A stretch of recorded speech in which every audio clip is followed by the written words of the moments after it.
The final saga of the One Piece story revolves around Luffy's secret connection to Joy Boy and Sun God Nika. But what if I told you that Joy Boy is not who you think, or what you think? What if I told you that the Nika Devil Fruit was created through human sacrifice, that its power can spread like a virus, and that by the end of the story, Luffy will have to sacrifice everything at the altar of the Sun God? Let's get into it. You guys know how this works. If you enjoy my One Piece content and you want to see more in the future, leave a quick like and comment for that YouTube algorithm. And check this out, everybody. We are less than 10K away from 2 million subscribers on this channel. If you want to help us get to that insane 2 million mark, do me a huge favor and subscribe right now. Finally, this video will contain One Piece manga spoilers, so please proceed with caution. You have been warned. During the heartbreaking Kuma flashback, we learned about the Buccaneer race, a race of extremely strong, extremely tall humans who are nearly extinct in the modern era. Buccaneers are believed to have the blood of giants within them, which helps to explain their enormous size, and the only known Buccaneers in the story thus far are Bartholomew Kuma and his deceased father, Clap. Kuma's mother was a normal human, but Buccaneer genetics seem to be dominant because Kuma inherited all of the Buccaneer traits, and he is referred to as just a Buccaneer by others, not as half Buccaneer. How Kuma is perceived by others is extremely important because the Buccaneer race are hated by the world government. And that is why this race of people are practically extinct in the present day. The Buccaneers are said to have committed some sort of unforgivable crime at some point in the past, and that is why they are actively hunted and persecuted by the world government. In fact, as soon as the truth about Kuma's race was discovered, he and his family were enslaved by the Celestial Dragons. Both of Kuma's parents were brutally mistreated and eventually killed by the world government. Kuma himself was supposed to have been hunted down and killed for sport during the God Valley incident, but he managed to escape and free himself with the help of fellow slaves, including Ginny and Ivankov. But how is this dark story of the Buccaneer race related to the main topic of this video? Well, the Buccaneers actively believed in Sun God Nika, the warrior of liberation, and they have passed that belief to their children for countless generations. This might seem like a small detail because there are many religions in One Piece, so does it really matter what one race believes? It does matter because we only learned about Nika in chapter 1018 of the manga, and the existence of this sun god is not common knowledge in the world of One Piece. In fact, it's just the opposite. Almost no one knows about Nika, and that is not a coincidence. It is very much deliberate. The world government has done everything in its power to erase all traces of Sun God Nika from history.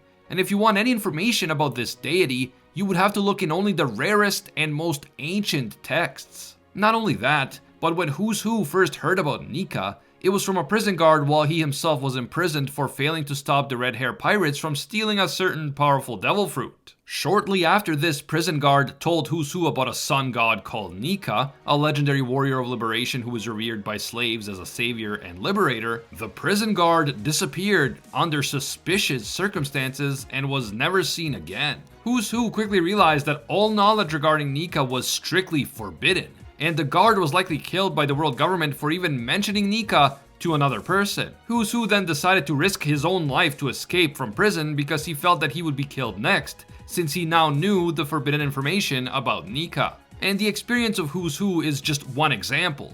Over the course of the last 8 centuries, the world government has likely killed countless people in order to keep all information about Nika hidden. I wouldn't be surprised if they erased entire towns and cities, maybe even entire kingdoms from history, just to make sure that no one learns about Nika. I mean, just look what happened to Ohara and Lulusia. So yeah, the fact that the Buccaneers worship Nika in particular is a big deal. And Kuma's backstory gives us some massive clues about the true nature and origins of both Nika and Joy Boy. And the Buccaneers don't only know about Nika in general terms. They also know specifics, like the fact that he has an all-white appearance, they know the rhythm of the drums of liberation, and they know the dance that goes along with it. Kuma even knew about the types of powers that Sun God Nika possessed, and he actually told Bonney about those powers. After learning the true nature of Nika's powers, Bonney would eventually learn to mimic them, which is extremely interesting and important, but more on that later. All of this certainly suggests that many generations ago, the Buccaneers had some form of direct connection to Nika, and that is how they preserved all of this secret knowledge. Since we know that Nika is actually the real name of a powerful devil fruit formerly known as the Gomu Gomu no Mi, we can assume that the Buccaneers had a direct connection to a former user of this devil fruit. And that is where Joy Boy comes in. At first, the legend of Nika and the mysterious historical person known as Joy Boy were treated as separate entities in the world of One Piece. Although they did always share some similarities, like the connection to laughter and joy. But in chapter 1043, Zunesha confirms that there is a direct connection between Nika and Joy Boy. When the Nika Devil Fruit awakens within Luffy during his fight against Kaido, Zunesha, who is a former comrade of Joy Boy from 800 years ago, confirms that he hears the drums of liberation for the first time since the time of Joy Boy. And as Luffy awakens his so-called Gear 5, Zunesha outright states that Joy Boy has returned. So there we have it. A direct connection between the historical Joy Boy from 800 years ago, the drums of liberation, and the devil fruit that bears the name of Sun God Nika. This leads us to conclude that 800 years ago, Joy Boy was an important historical figure who fought against the world government during the Void Century. He was also a former user of the Hito Hito no Mi model Nika, and he was the last person to fully awaken the power before Luffy finally did it again 8 centuries later. Now, since we know that Zunesha was a comrade of Joy Boy 800 years ago, and that since that time he has been wandering the world as punishment for some crime he committed in the past, it isn't hard to conclude that the crime committed by the Buccaneer race might have been something similar. Their crime might have been the fact that they were actually comrades of Joy Boy during the Void Century, just like Zunesha, and that is why the world government hates and wants to destroy them. This is something that the Buccaneers share with the Lunarians, who have also been hunted down to near extinction by the world government. Since the Lunarians are believed to have lived on top of the Red Line before the world nobles took over, it is quite possible that Lunarians also fought against the world government during the Void Century, along with Joy Boy, Zunesha, and the Buccaneers. Because of that, I previously made a video in which I argue that the original Joy Boy from 800 years ago may actually have been a Lunarian. However, in one of his recent videos, Arthur from the Library of Ohara reminded us of the giant straw hat in Pangaea Castle, the one that Imu-sama keeps inside a frozen vault. Since this straw hat has no direct connection to Nika lore, and yet it does have a long legacy with important pirate figures and members of the D-Clan like Luffy and Roger, it's safe to assume that the straw hat is somehow connected to Joy Boy and his crew. And it isn't crazy to think that the giant hat in Marijois might have belonged to the historical Joy Boy himself. After all, this hat has to be important if Imu went through all that trouble of preserving it and keeping it hidden from the world. I always kind of assumed that the hat belonged to a really big Lunarian Joy Boy, since we know that King is really tall, like 20 feet tall. But Arthur pointed out that the hat could also have belonged to a Buccaneer, and Kuma is even taller than King. He is over 22 feet tall. Not to mention that Kuma is not even a full-blooded Buccaneer since his mother was human. Assuming that there were a lot more Buccaneers 800 years ago, the original Joy Boy could have been a full-blooded Buccaneer, and so he could have been a lot taller than even Kuma. So far, all of this makes sense. Joy Boy was an important historical figure during the Void Century who fought against the world government, and he was allied with Zunesha, the Buccaneers, and probably the Lunarians.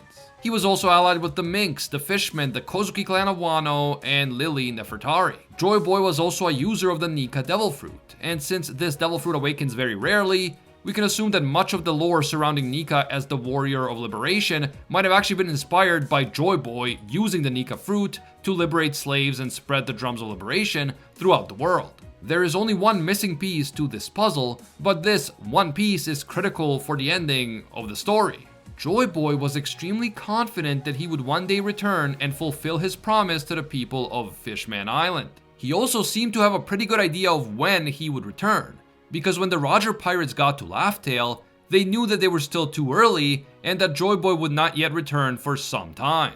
They knew this because whatever Joy Boy left on Laugh Tale provided them with that information. But if Joy Boy was just a user of the Nika Devil Fruit, then how could he possibly know when and under what circumstances he would return? I mean, yeah, he would know that someone might one day consume the Nika Devil Fruit as he did, but he would have no way of knowing when that would be, let alone when someone would actually manage to awaken it. What's more, for all Joy Boy knew, the world government might succeed in capturing the devil fruit in the future and locking it away somewhere so that no one can ever find it. Now, you might say, well, maybe while Joy Boy was still alive, he heard a prophecy that told him that 800 years into the future, the Nika fruit would awaken again. And this would coincide with the awakening of Poseidon, kind of like the prophecy about the two sovereigns that Odin and Roger heard from the Sea Kings in chapter 968. But I really hope that's not the case, because that would be such a massive example of plot convenience. Joy Boy makes promises about stuff that will happen 800 years into the future based on some incredibly specific magical prophecy that he conveniently got to hear while he was still alive. I don't know about you, but I much prefer the idea that Joy Boy actively engineered his own return. He actually made plans and took steps for making that return possible. The prophecy isn't just some magical information that appeared out of nowhere. The prophecy exists because of the actions that Joy Boy took to ensure that he will eventually return. So this prophecy is actually Joy Boy's master plan that he set into motion during the Void Century. And the Sea Kings know it because they heard about the plan itself a long time ago. But how would Joy Boy engineer his own return 800 years after his death? Well, it's obviously connected to the Nika Devil Fruit, and we still don't know how Devil Fruits were originally created. But we do know that the lineage factor is involved, that Zone Devil Fruits can be artificially recreated thanks to the lineage factor, and that even Paramecia powers can be artificially recreated within the Seraphim thanks again to Dr. Vegapunk's research into the lineage factor. I think that the original Joy Boy was somehow able to transfer his own will into the Nika Devil Fruit, possibly through some form of human sacrifice, meaning he sacrificed himself in some way in order to insert not only his lineage factor but also part of his very soul into the Nika Devil Fruit. Now, it's possible that every Devil Fruit was created through some form of sacrificial ritual, and maybe all of them secretly contained the souls of someone who died in order for the fruit to be created in the first place. But since we don't have confirmation about how Devil Fruits were created, we can only speculate. What we do know is that the Nika Devil Fruit is special, and that it appears to have an extremely strong will, even for a Zone Fruit.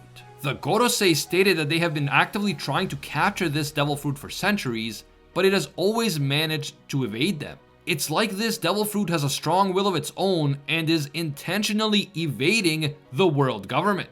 It's as if the Nika Devil Fruit isn't an inanimate object at all, but rather a living creature, a creature with a soul and a will of its own. If Joy Boy somehow managed to imbue a part of himself, a part of his soul, into the Nika Devil Fruit, that would explain a lot. Not only does it explain the Nika Fruit's strong will and ability to deliberately evade capture by the world government, but it also explains how the original Joy Boy knew for a fact that he would eventually return, and when. He knew that the Nika Devil Fruit would awaken once again, because he himself would ensure that the Devil Fruit evades capture by the world government until the time came for Joy Boy to return and fulfill his promise to Fishman Island and the rest of the world. That's why the poneglyphs were created in the first place. Joy Boy knew that he would return, because he himself would make sure of it. And he needed to set the stage for that return by essentially leaving instructions for future generations through the poneglyphs. This could be why Toki decided to travel so far into the future, because she was hoping to witness the fabled return of Joy Boy. And maybe this is why Zunesha says that Joy Boy has returned when the Nika Devil Fruit awakens within Luffy. He doesn't say, oh, it's the Nika Devil Fruit, I've seen that Devil Fruit before and now I'm seeing it again, but with a different user. No, he literally says Joy Boy has returned, as if some part of the original Joy Boy is still there within Nika. And so now that the fruit has awakened, Joy Boy has awakened as well. But now that we've established that the Nika Devil Fruit, and maybe even all Devil Fruits, could involve an element of human sacrifice, and now that we've established that some part of Joy Boy might literally be inside the Nika Devil Fruit, let's talk about the real nature of Nika's power, and why its true awakening may be even more insane than any of us imagined. Let's go back to Bonney and her ability to replicate the reality-bending powers of Nika after learning about them from Kuma. Her sudden ability to drastically alter her body in cartoonish ways like Nika is officially ascribed to her own devil fruit, the Toshi Toshi no Mi, which can alter her own age and the age of others. More specifically, when she uses a technique called Distortion Future, she can age her own body in a very interesting way. She distorts the aging process so that she doesn't just become an older version of her normal self, but rather she becomes an older version of herself in an alternate speculative future. So when she uses Distortion Future, Nika-like future, she is able to age herself into what she would look like if she herself had the powers of Nika. Her body suddenly gains the properties of rubber, and she gains the ability to perform cartoonish feats like making her fist suddenly massive in size. And these are all abilities that are very similar to Luffy's own Devil Fruit abilities. Now, either Bonney's fruit is one of the most overpowered devil fruits in history, and she can literally just imagine herself gaining any theoretical power in the future and then manifest that power in the present with Distortion Future, or there is something special about Nika in particular that allowed her to mimic his unique powers. Throughout the story of One Piece, we have seen that Luffy has an incredible natural gift for drawing people to him and convincing them to support him.